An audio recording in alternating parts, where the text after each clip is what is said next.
প্রতি বৃহস্পতিবার সাভার হিমায়তপুর বাজারে বিক্রি হয় পাখি। এখানে কবুতর, হাঁস, মুরগির আড়ালে বিক্রি হচ্ছে দেশীয় বিলুপ্তি প্রজাতির পাখি। বুনো ময়নাটিয়া কালেম পাখি আনা হয় এখানে। বন বিভাগের অভিযানের খবরে পাখি রেখেই পালিয়ে যায় বিক্রেতা।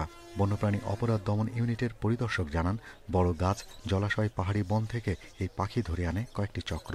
তারপর শিশুদের দিয়ে সেগুলো বিক্রি করে শহরের হাটবাজারে। বাজারে গেলেই পাখি বিক্রি করলে টাকা পাওয়া যায়।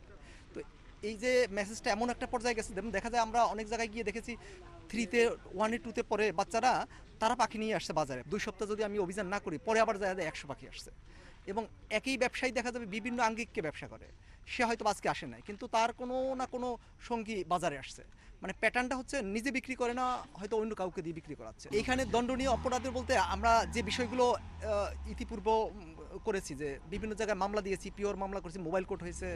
হ্যাঁ, তো আইনে বলা আছে যে আপনি যদি এই অপরাধ করেন তাহলে আপনাকে প্রথম পর্যায়ে হইলে 50,000 টাকা জরিমানা, 1 বছরের জেল বা উভয় দণ্ডের বিধান আছে। সেটা আদালত নির্ধারণ করবে না। এর আগেও রাজধানীর আশেপাশের এলাকার হাটবাজার থেকে ভুবন চিল, ঘুঘু, হরিয়াল পাখি উদ্ধার করা হয়। এমন জব্দ করা 72টি পাখি ও কচ্ছপ জাহাঙ্গীরনগর বিশ্ববিদ্যালয়ের প্রাকৃতিক পরিবেশে মুক্ত করে দেয়া হয়। প্রাণী গবেষক আব্দুল আজিজ জানান, পাখি পোষার চর্চা একসময় এই উপমহাদেশ জুড়ে ছিল, তবে এখন এদের অস্তিত্ব বিলুপ্তির মুখে। পাখি পালা হচ্ছে একটা শখের বিষয় হিসেবে অনেকে কিন্তু করে থাকে।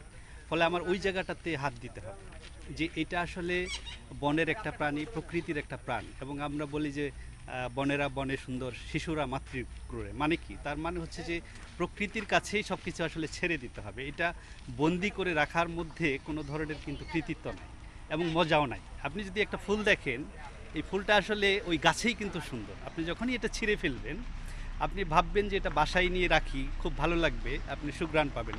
আসলে কিন্তু বিষয়টা কিন্তু ওইভাবে দেখলে হবে না, কারণ এই ফুলের ঘ্রাণ কিন্তু সকলেরই পাবার অধিকার আছে। শুধু আপনি ঘরে নিয়ে বন্দি করে রাখবেন, ঠিক পাখিও কিন্তু তাই। এই পাখিকে যদি আপনি প্রকৃতিতেই রেখে দেন, তাহলে কিন্তু সবাই এটাকে দেখতে পারবে, এটা থেকে আনন্দ উপভোগ করতে পারবে। এবং প্রকৃতিতে এই পাখির যে অবদান বা এই বন্যপ্রাণীর যে অবদান, সেই অবদানটা সে রাখতে পারবে।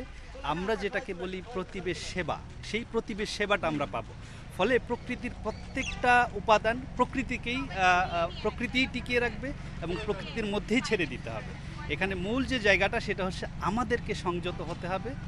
আমার যে আচার আচরণ প্রকৃতির প্রতি, সেটা যদি বন্ধুসুলভ না হয়, সেটা যদি আমার একেবারে আত্মীয় স্বজনের মতো না হয়, তাহলে কিন্তু আমরা এই প্রকৃতি রাখতে পারবো।